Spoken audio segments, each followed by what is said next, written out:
Hello everyone, welcome to Creepy Time Ghost Story channel, where we bring you real horror stories broadcast every day. Tonight we walk across the Golden Gate Bridge after 3 a.m. when even the most restless city dweller tries to sleep and the fog curls like a living creature. Imagine the orange towers rising high above, but their peaks disappear into vapor, and every step sounds louder than it should against the metal grates. The bridge is supposed to be a marvel of engineering, a triumph of human ambition, but at this hour, it feels like a long, narrow altar to something older than steel. And let's be honest, you probably won't survive this little walk. So before you get too comfortable, take a moment to like the video and subscribe, but only if you really like what I do here. And while you're at it, drop your location and the local time in the comments. It's always fun to know where you are in the world when you listen to this. Now, turn down the lights, turn on the fan for some soothing background music, and let's go on our journey tonight. Michael didn't plan to be out here, not really.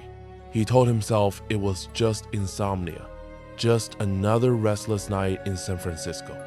He slipped on his jacket, pulled the hood over his head, and started walking. By the time he reached the entrance of the bridge, it was 3:07 a.m. The road was almost silent. The occasional car whizzed past, its headlights tearing a brief tunnel through the fog, then vanishing. As he set foot on the pedestrian path, the fog wrapped around him.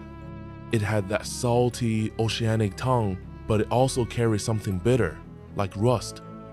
The steel cables above moaned quietly, shifting under the weight of wind and water. The bridge had a voice. That much was clear right away. Michael kept his hands deep in his pockets, trying not to imagine anyone or anything walking beside him. He glanced back at the gate he'd entered through, already half swallowed by fog. The first rule people whispered about came to mind: don't look back once you've started. That was the thing about the Golden Gate at night. There were always rules passed down like urban folklore. Ignore them, and the bridge decided for you. But why? Michael wasn't the first to ask.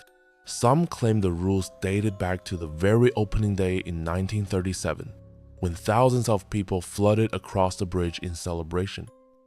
That day was historic, a marvel, the longest suspension bridge of its kind at the time. But among the cheering, at least one man reportedly vanished into the fog. No splash, no cry, no body ever recovered. Newspapers wrote it off as hysteria. Locals called it the first lesson. The bridge takes who it wants. Michael shook his head, trying to steady his nerves. He wasn't here for ghost stories. He told himself this was just a walk, nothing more. But then the fog thickened, pressing closer, and for a moment, he thought he saw the faint outline of a person up ahead, someone standing completely still at the railing. His chest tightened. "Hey," he muttered, voice low. His breath hung in the damp air. No answer. The figure didn't move. Michael kept walking, each footstep measured, careful not to disturb whatever fragile balance held the scene together. When he reached the spot, the figure was gone. Only the railing remained, wet with mist. He paused, resting his hand against the cold steel. It was solid, firm. Still, he could swear the air felt heavier here, as though the bridge had just swallowed something whole. Do ghosts really exist? Or is the human brain simply wired to find patterns in the mist, shapes where none exist? Scholars debate this endlessly, especially in a city like San Francisco, which has layered its history thick with tragedy, fires, earthquakes, lives lost to the waters below. Michael could recite some of the arguments from memory: hallucination caused by low-frequency vibrations, exhaustion, hypoxia in the damp night air, logical answers, scientific answers. Yet when the cables above groaned again, it didn't sound mechanical. it sounded mournful. Michael pressed forward, walking into the valley of the bridge. The fog seemed to move with him, parting just enough to show the planks under his feet, then closing again behind his shoulders. He thought of another rule he'd once heard in a late-night conversation. If you hear footsteps that don't match your own, don't run. He tested the rhythm, now his sneakers scuffing the concrete. 1, 2, 1, 2. But every so often, there was an extra beat, a delayed echo, almost like someone dragging their heel just behind him. He refused to turn around. The first rule still lingered in his mind. Don't look back. Instead, he focused on history again. He remembered that the bridge had been built during the Great Depression, a time when men desperate for work risked their lives daily on the high steel beams. 19 workers died before the project was complete. 19 names that didn't make it into the glossy tourist brochures. Some people say their shadows still cling to the rivets and bolts. Watching anyone foolish enough to walk alone after midnight, Michael's steps slowed. He touched one of the vertical cables, slick with condensation. The metal was freezing, colder than it should have been. He yanked his hand away, stuffing it back into his pocket, and when he glanced at his palm, there was no water, just a faint gray smear, like ash. The fog closing tighter, the bridge moaned again, and the footsteps behind him, louder now, less patient. Michael whispered, "Okay, guess we're doing this." He didn't run. He didn't dare. Michael pushed forward, each breath steady but shallow, the air cold enough to sting his throat. The footsteps behind him still matched his pace, a dragging rhythm that never got closer, never fell behind. It was like walking with a shadow that refused to leave. The fog lifted for just a heartbeat, and through the gray, he glimpsed one of the massive towers rising above him, painted international orange, but at night it looked almost black, like a monolith splitting the sky. The cables stretched from it like ribs, vanishing into the mist. The sight should have reassured him, proof that he was still on the bridge, still tethered to human engineering. Instead, the tower felt less like a structure and more like a sentinel, watching, waiting. The rule came back again. Never stop in the middle of the bridge after 3 a.m. That was what the locals said. Anyway, pausing invited things you didn't want to meet. Michael forced himself to keep moving, though his calves burned. He thought about all the stories tied to this place. One in particular always haunted him, the tale of a sailor named Richard who returned from World War II. Richard had walked across the bridge late at night in 1946, fresh from the Pacific, carrying more ghosts than he could bear. His family claimed he'd been talking about hearing voices in the fog, old shipmates calling to him. That night, he vanished. No body, no splash, just like the man from 1937. Some claimed he jumped, but those who knew him best said it didn't fit. They swore the bridge had claimed him just like it did the others. Michael tried to shake the thought away, but the steel beneath his shoes vibrated with a hum that didn't feel mechanical. It was faint, like a far-off generator or the strumming of a massive string instrument. It reminded him of something else, the Loma Prieta earthquake of 1989. That quake shook San Francisco violently, collapsing parts of the Bay Bridge, killing dozens. Yet the Golden Gate stood strong, its suspension flexing and holding as though it wasn't just built for the earth, but for something deeper, stranger. Some historians debate whether the engineers truly understood how much strain the bridge could bear, or if they stumbled into something uncanny, almost supernatural, in their design. Michael's hood slipped back, and the damp fog slicked his hair. He shoved it back up quickly. The temperature seemed to drop another degree. From the corner of his eye, he noticed movement again, a figure at the railing, but this time it was leaning over, as though staring down into the black water. His chest tightened. He slowed, expecting it to vanish like before, but this one didn't. It stayed, shoulders hunched, hair whipping in the windless air. "Hello?" he called, voice trembling despite himself. The figure straightened slowly, unnaturally slow, as if its bones didn't quite fit together. Michael froze. He couldn't see the face, just the outline of a body turning to meet him. For a terrible second, he thought he heard it whisper his name. The dragging footsteps stopped. The silence was worse. Do ghosts really exist? Or are they simply mirrors of our own fears projected into the world? Some psychologists argue that haunted places are nothing more than spaces where our subconscious thrives, where stress and suggestion twist the ordinary into the supernatural. Yet standing there, Michael felt the debate dissolve into irrelevance. This wasn't theory, it was presence. He forced his eyes forward again, refusing to look at the figure. Rule number 1 still echoed: don't look back. Maybe it applied here too. Maybe any acknowledgement was enough to open the door. He pressed forward, stride quicker now, but the bridge had other ways of testing him. Halfway across, the fog thinned just enough to reveal a police car parked near the center span. Its lights were off, but the silhouette was unmistakable. Relief flickered in his chest. Someone else was here. Someone real. He hurried closer, sneakers tapping the wet concrete. When he reached the vehicle though, the windows were rolled down, and the interior was empty. The driver's seat bore the faint indentation of someone sitting there too long, but no officer remained. The car's radio crackled faintly, whispering static into the mist. Michael leaned in, hoping for a voice, a clue, anything. Instead, the static sharpened into something else, words. Distorted, but words. Don't stop, don't stop. He jerked back, slamming the door with his palm. His breath clouded before him.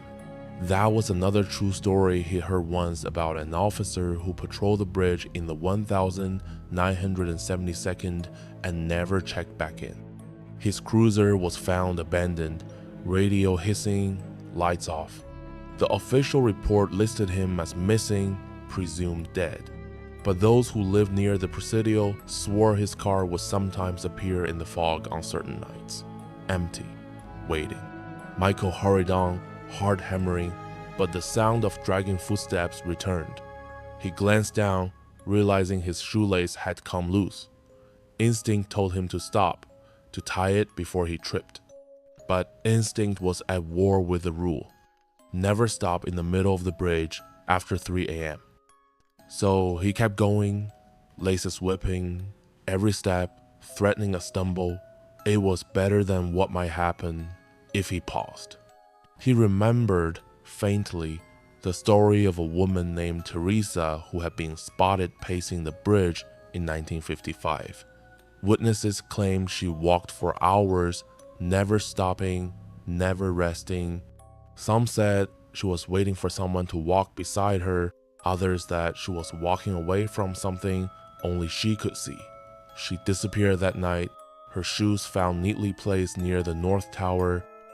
No body ever surfaced, just empty shoes. Michael gritted his teeth. His legs ached, but he pressed on. The fog began to churn unnaturally, as though something massive stirred within it. The sound of the cables shifted from moaning to something like a low chant.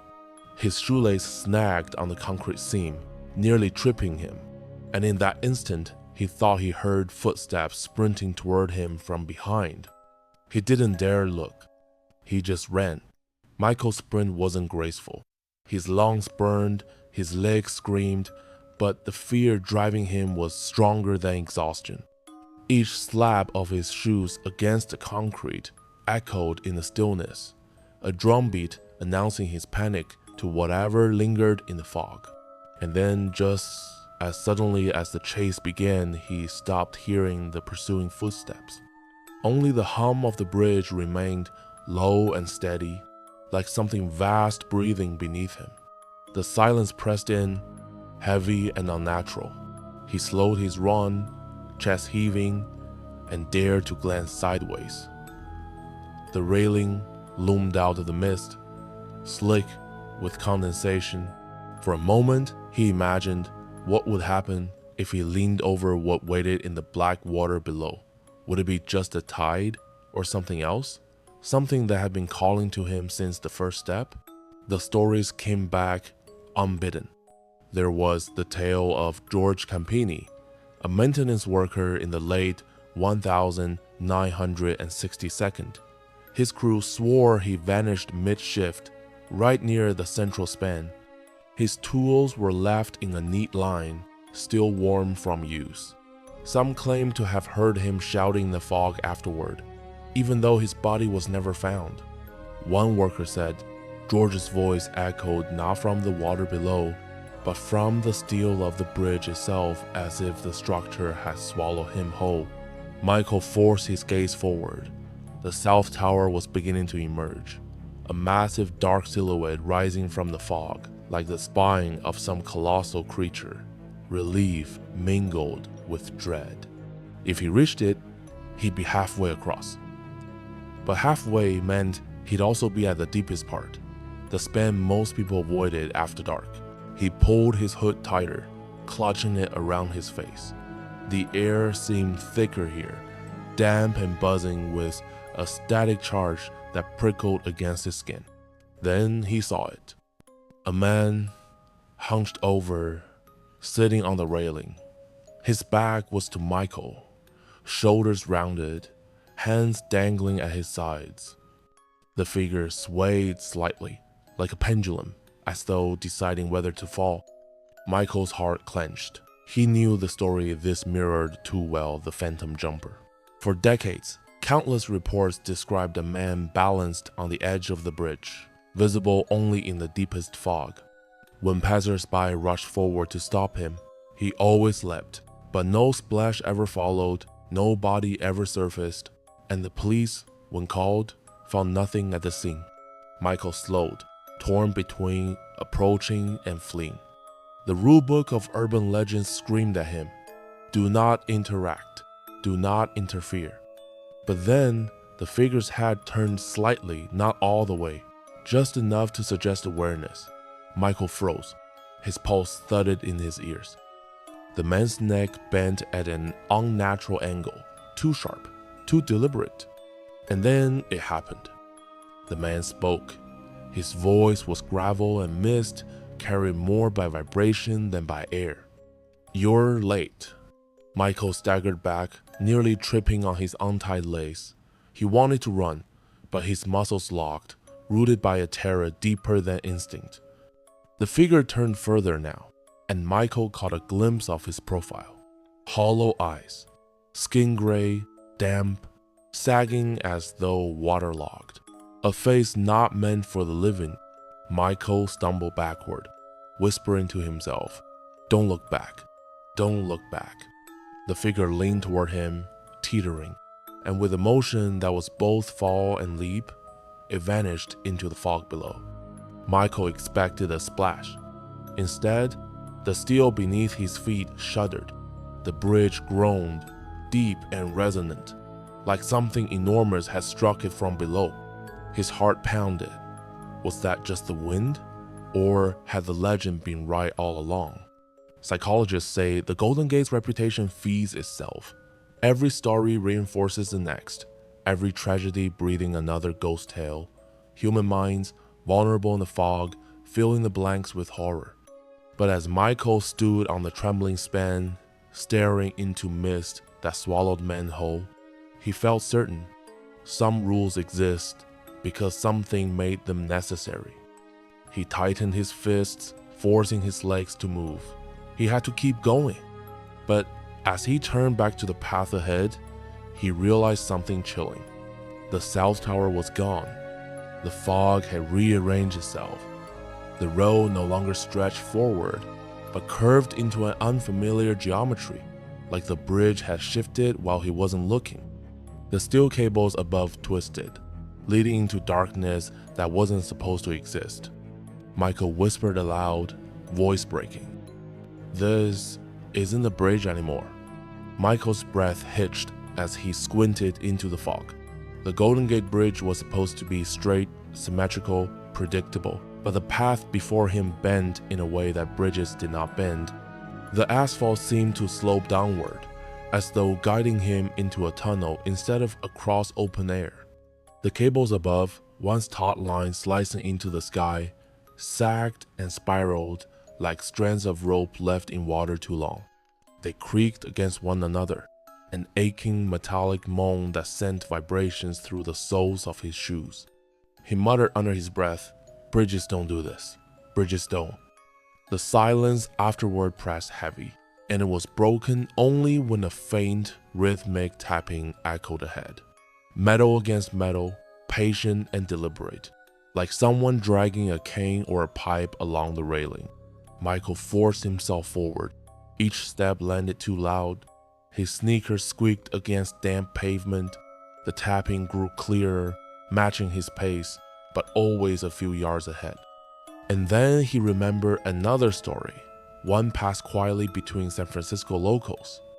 The tale of the Midnight Watchman. Supposedly, during the 1942nd, a night guard stationed at the bridge vanished. His replacement reported hearing his footsteps in the fog for weeks, afterward slow, dragging, unhurried. Some claimed the watchman wasn't keeping people safe at all, but escorting them step by step towards something waiting under the waves. Michael's fists clenched. He knew he shouldn't follow, but the twisted geometry left him no choice. The bridge didn't offer detours. It led only forward or down. When the fog thinned just slightly, he spotted the figure.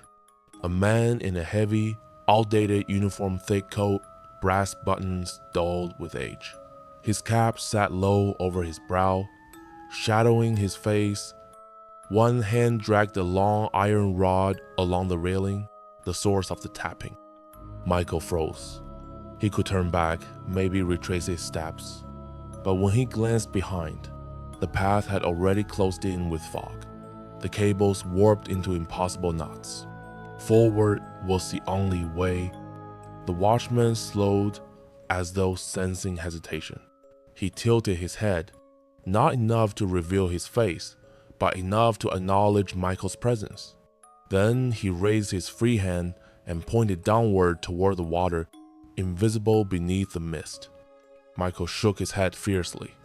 Number no way. The watchman didn't respond. He simply tapped the railing once more, then kept walking. And Michael realized something unsettling. The man's feet never fully touched the ground. His boots hovered an inch above the pavement, shadows bending strangely beneath him. A gust of wind swept through, sharp and sudden. It carried with it the faintest sound of voices, desperate, broken, layered over one another. A woman sobbing, a man begging, a child calling out for help. The cries rose from below the bridge, echoing up through steel and fog. Michael covered his ears, but the voices weren't coming from the air. They were inside the structure, vibrating through every bolt and girder. He staggered forward, trying to outpace the sound, but it only grew louder. His vision swam. His mind flickered with images he'd never seen before. Men in hard hats dangling from ropes, warships passing beneath the span during World War II, crowds cheering on opening day in 1937. History bled into hallucination, and then a memory surfaced unbidden. He remembered the true story of Gene Schneider, a man who jumped in 1963 and miraculously survived. Reporters asked him what he saw on the way down. Gene claimed the fog opened into a black void, and for a second, he didn't see water at all, only a door. When pressed, He refused to describe it further. Michael's stomach churned. Was this downward curve, this impossible geometry, leading him to that same place? He stumbled against the railing, clutching cold metal for stability. His breath clouded in the air. The watchman had stopped. He stood perfectly still ahead, waiting. Slowly, he raised his rod and pointed directly at Michael. The voices hushed, the fog thickened, and then Michael realized the tapping hadn't been guiding him forward. It had been measuring distance, counting steps, like a countdown. He whispered, "What happens when it reaches 0? The bridge shuddered, an animal exhaling. Psychologists argue that ghost stories like these thrive because humans crave order in chaos. A tragic sight breeds tragic myths. But as the cables above groaned and the fog bent into walls, Michael felt no craving for order, only the creeping certainty that the bridge itself had rules and breaking them had consequences. The watchman lowered his rod, the sound stopped, Michael's pulse thundered. The countdown was over. The fog ahead split open like a curtain. And waiting beyond was not the Golden Gate Bridge. It was something else. Michael blinked hard, convinced his tired eyes were playing tricks. But the scene ahead didn't vanish. The bridge no longer stretched into the familiar skyline of San Francisco. Instead, it warped into a corridor of pale red steel, twisting downward as though the entire span had folded in on itself. The fog poured into this corridor like liquid, swirling in spirals that tugged at his balance. The air smelled different here, sharp, metallic, tinged with the scent of burnt ozone, like the aftermath of lightning. Michael whispered to himself, "This isn't real. This isn't possible." And yet, his feet kept moving, because behind him, the way back had closed completely. The Golden Gate Bridge he had known was gone, sealed off by a dense curtain of mist that seemed almost solid. Ahead, the watchman waited, still hovering an inch above the ground. He didn't move, but Michael sensed impatience. The corridor sloped downward with each step, pulling him deeper into a version of the bridge that couldn't exist. The girders overhead bent into arches too narrow for engineering, bending like ribs curving over an esophagus. The air buzzed faintly, as though carrying a low electrical current. Somewhere below, water churned, not the rhythmic lapping of tides, but a violent, boiling froth. Michael pressed a hand to his chest, trying to steady his breath. He recalled something he'd once read about the Golden Gate's darker history, the fact that during World War II, rumors spread about submarines prowling the bay. Locals claimed to hear explosions under the waves, but no wreckage was ever found. Some believed the military covered up failed attacks. Others whispered that something under the bridge had swallowed the ship's hull. And now, staring at the unnatural corridor dipping toward unseen depths, Michael wondered if those whispers hadn't been so far off. A distant clang rang out, like chains dragging against steel. It echoed through the corridor, bouncing from girder to girder, until Michael couldn't tell if it was ahead of him or above. Then he saw it. A shape moved across the steel arch ahead. It wasn't human, not exactly. Too tall, too thin, with limbs that bent in more than one place. It moved hand over hand along the beam like an enormous insect, scraping claws against rusted metal. Michael froze. The watchman, still a few paces ahead, did not react. He simply tapped his rod once more, resuming the rhythm as though daring Michael to keep going. And here's the strange thing Michael did, because turning back wasn't an option, and stopping felt more dangerous than forward motion. His sneakers slapped softly against damp pavement. Each sound echoed longer than it should have, like the corridor was amplifying every step.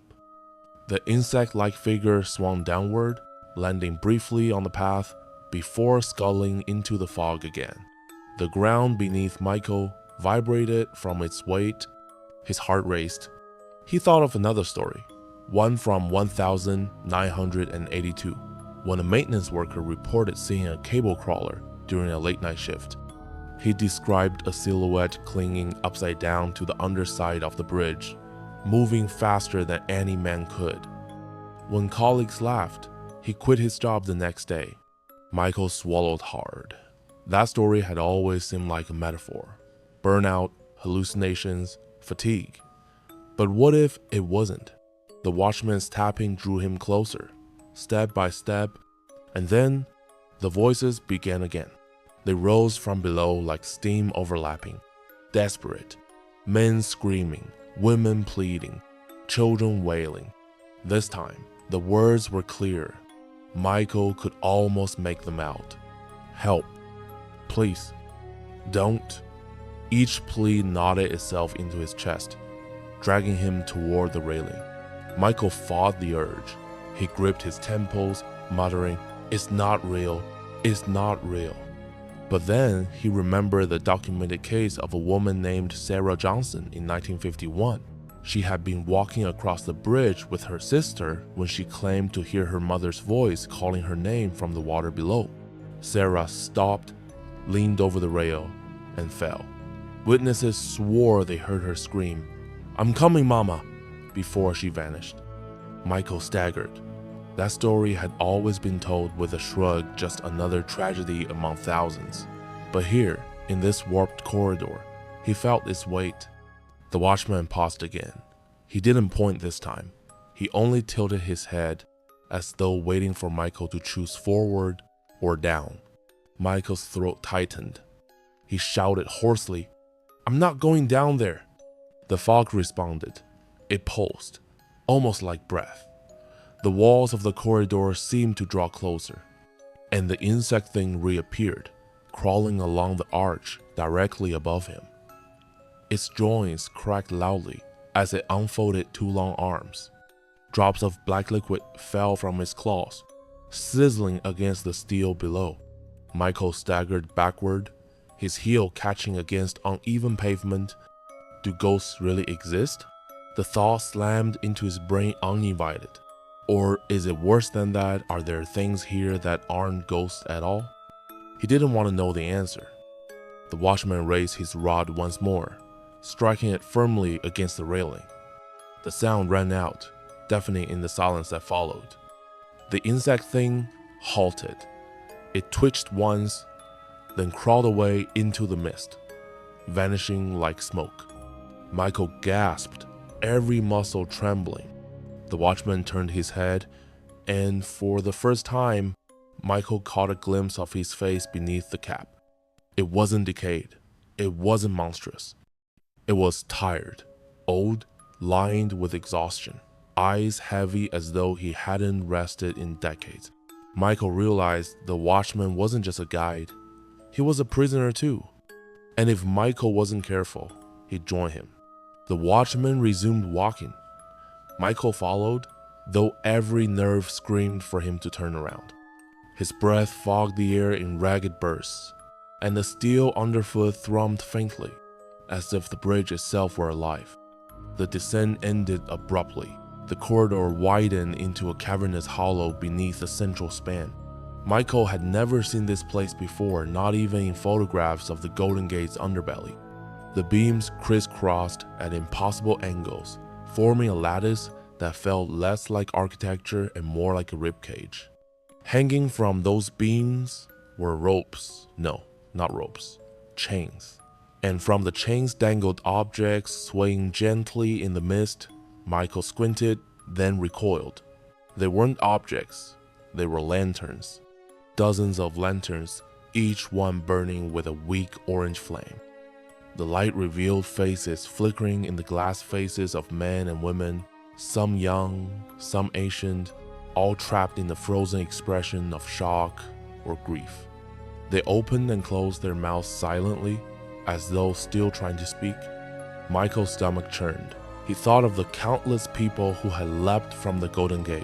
The bridge held the darkest reputation in the world for suicides, hundreds, even thousands. Some bodies recovered, many never found. And now he was staring at them. The watchman gestured with his rod toward the lanterns. His voice finally emerged, low and gravelly. "Rules were broken," he said. Michael flinched. Hearing the man speak at last only deepened the dread. "What rules?" Michael rasped. The watchman tilted his head as though the answer should have been obvious. Then he stepped forward, tapping the steel beneath his feet. One of the lanterns shuddered. The face inside the boy, maybe 17, pressed his palm against the glass. His eyes locked onto Michael's eyes, pleading.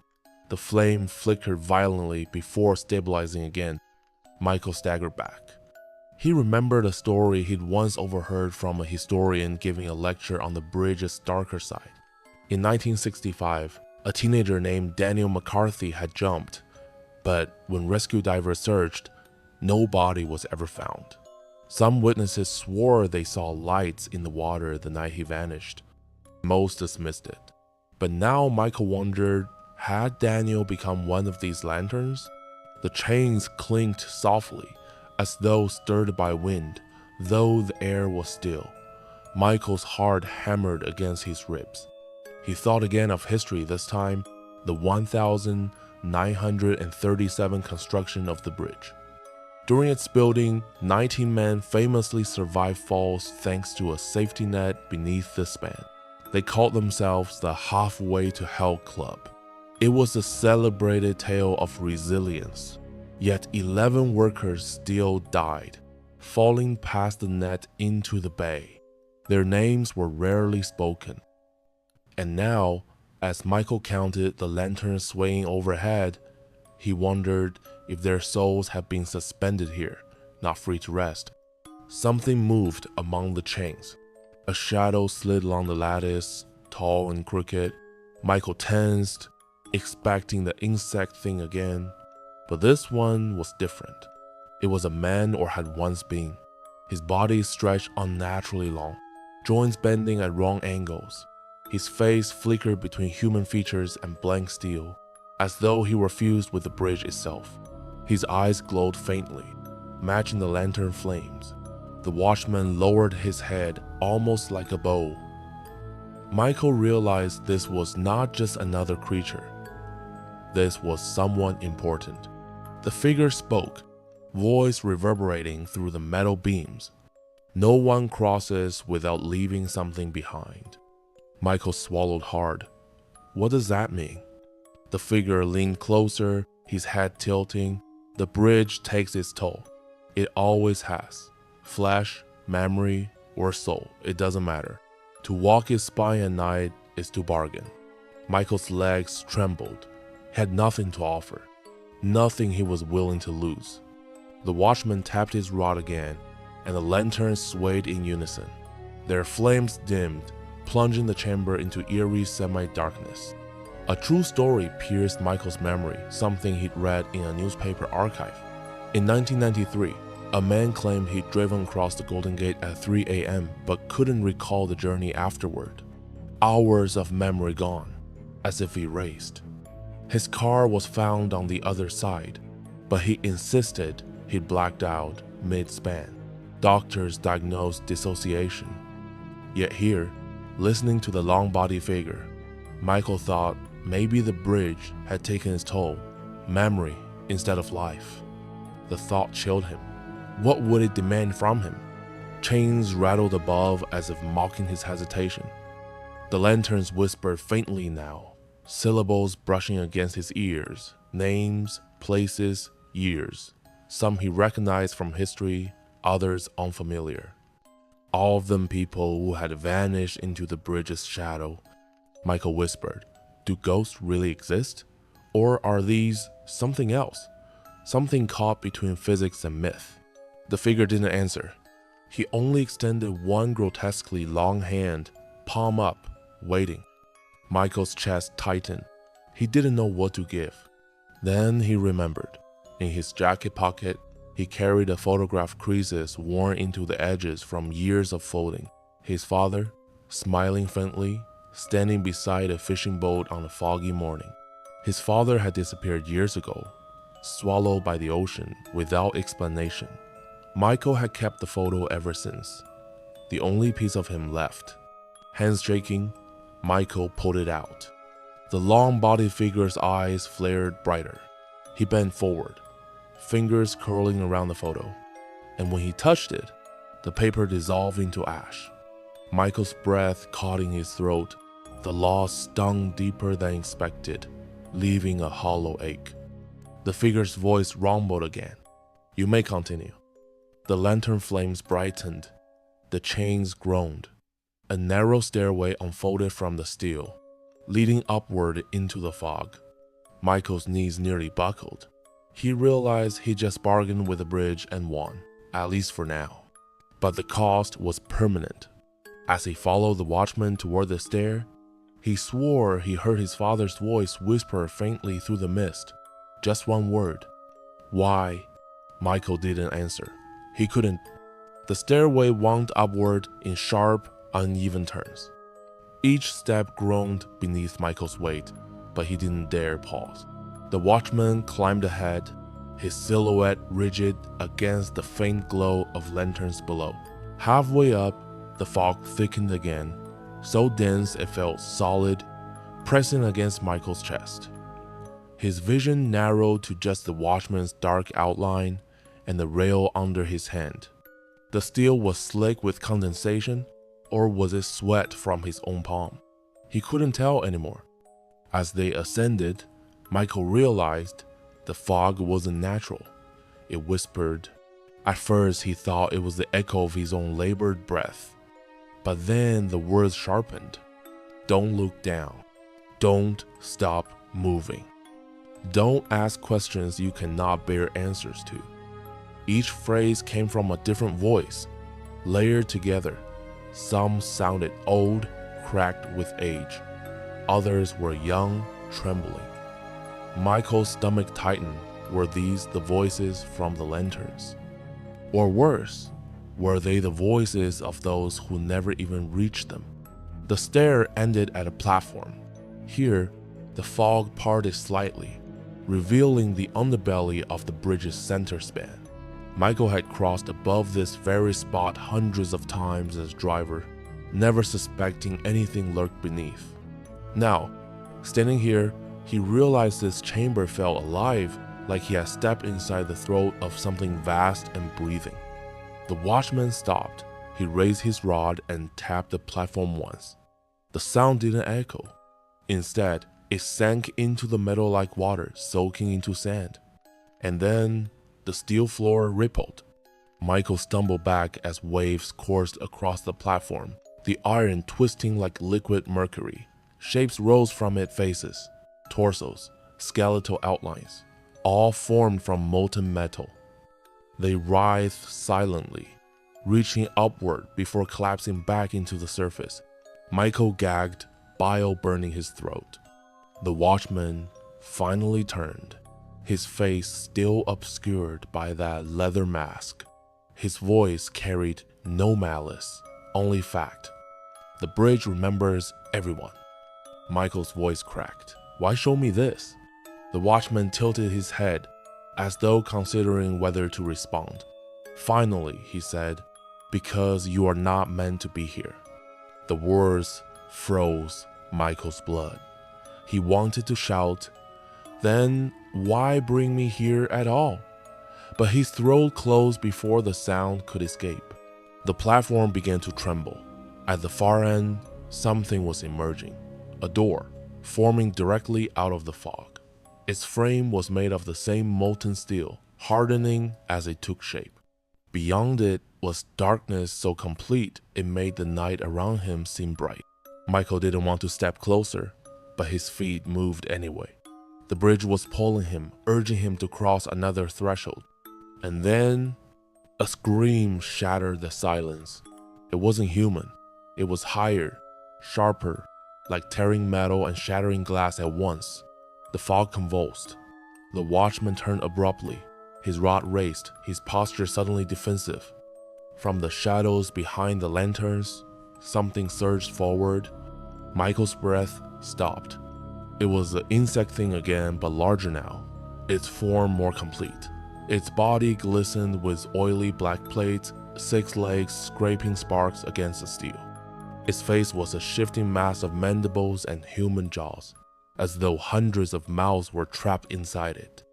The watchman planted himself between Michael and the creature. For the first time, Michael saw hesitation in the sentinel's stance. The creature hissed, voices spilling from its mouth like overlapping radio frequency. Too many tolls unpaid. The bridge is old. He must stay. Michael's stomach dropped. It was talking about him. The watchman struck the platform with his rod.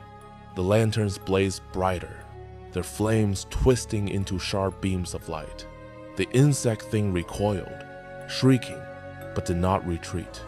Michael realized with a cold rush of horror, this wasn't just a monster, it was a collection. The amalgam of every broken rule, every unpaid debt, every soul that had refused to bargain, and it wanted him. The door ahead yawned wider, darkness pulsing within. Michael's instinct screamed, "That's the way out."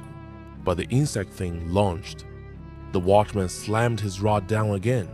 The steel rippled, chains above groaned, and for a moment the chamber itself seemed to rise against the creature. Lanterns swung violently, their imprisoned faces twisting in agony as though lending power to the defense.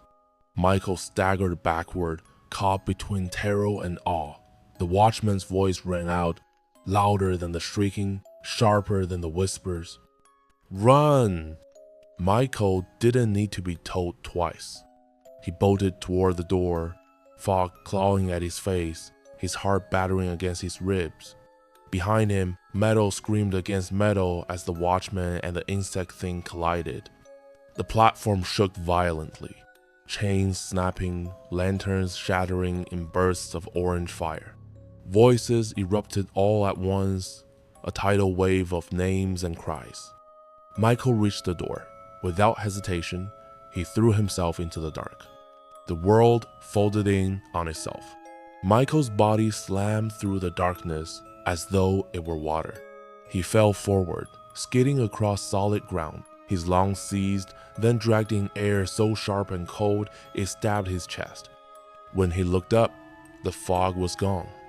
He was standing on the other side of the Golden Gate Bridge, or at least that's what it seemed at first glance.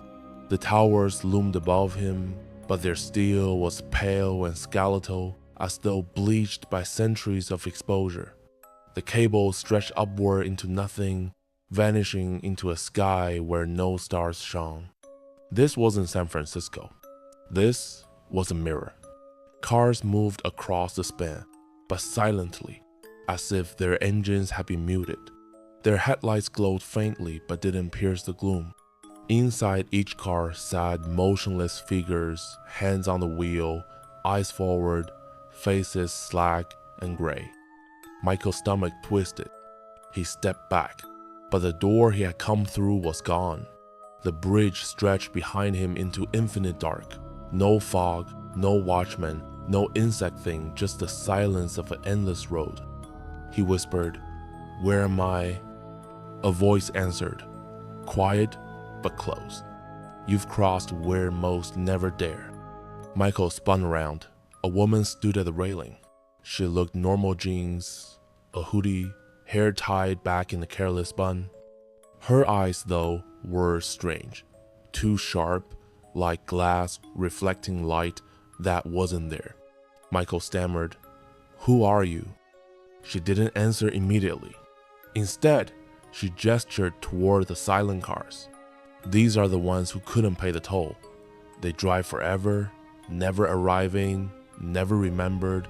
Their stories end here. Michael's throat went dry.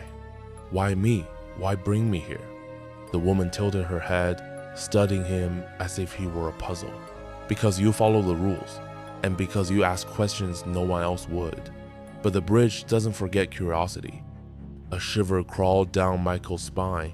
He thought of the watchman's warning, the molten faces in the steel, the insect thing demanding his debt. The woman leaned closer, her voice dropping to a whisper. "You've seen both sides now. The living side where people think they cross safely, ignorant of the cost, and this side where the truth waits. The question is, Michael, which side do you belong to? Michael shook his head. I want to go home. Her smile was soft but unsettling. Everyone says that. From behind her, the silent cars began to slow. One by one, their doors opened. Figures stepped out, pale, silent, their eyes fixed on Michael. They moved in eerie unison, their footsteps making no sound. Michael stumbled back. Stay away from me! The woman didn't move. She simply watched as the pale figures closed in, surrounding him.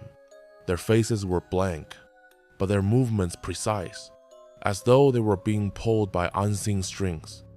Michael's chest heaved. He looked for the watchman, for the door, for any sign of escape, but there was none. Only the endless bridge stretching into dark. The woman finally spoke again. There's only one way out. Her finger pointed toward the railing. Michael's gaze followed. Below him yawned a chasm, no water, no city lights, only void. It pulsed faintly, like a heart. His legs trembled. You want me to jump? The woman's expression softened, almost pitying. No one wants you to. The bridge requires it. The figures closed in, their gray hands reaching. Michael's pulse hammered, his breath ragged. He thought of every rule he had broken, every shadow that had followed him. He thought of the watchman, holding back the insect thing so Michael could run. And then he understood. The bridge wasn't punishing him. It was asking him to choose. He placed a hand on the cold steel railing. His reflection stared back at him in the metal, pale and shaking. He whispered, Do ghosts really exist? Or are we just the echoes of choices we're too afraid to make? No one answered. He climbed the railing. The gray figures halted, watching silently. The woman's glassy eyes softened further, as if approving. Michael took a deep breath, the wind tearing at his face, and he let go. They sees one to was, and in the expression now, other isn't other laden of what Avery framed of Avery frame, and Avery frame if other Avery frame. The fall never ended. It stretched, slower and slower, until it became weightless. The void wrapped around him, soft and cold, like sinking into black velvet. And then, just before he vanished completely, a thought surfaced in his mind, not his own, but left there like a final toll. Bridges are not about crossing, they are about choosing. They sees one to was, and in the expression now, other isn't other laden of what Avery framed of Avery frame, and Avery frame if other Avery frame. The night faded. And now, let's slow everything down. Let's let the last fragments of Michael's story dissolve into the night, like fog retreating back across the bay. You can still picture him there, can't you? Standing at the railing, the whole weight of the bridge pressing against his chest, 1,000 unseen voices whispering their tolls. He was never really meant to survive. But then again, none of us are not when it comes to the choices that shape us. The Golden Gate Bridge, whether in daylight with tourists snapping photos, or in the silence after 3 in the morning, remains a place of crossing. But in stories like this, it becomes something more mirror. What you see in it depends on what you bring across. If you carry fear, you'll find fear.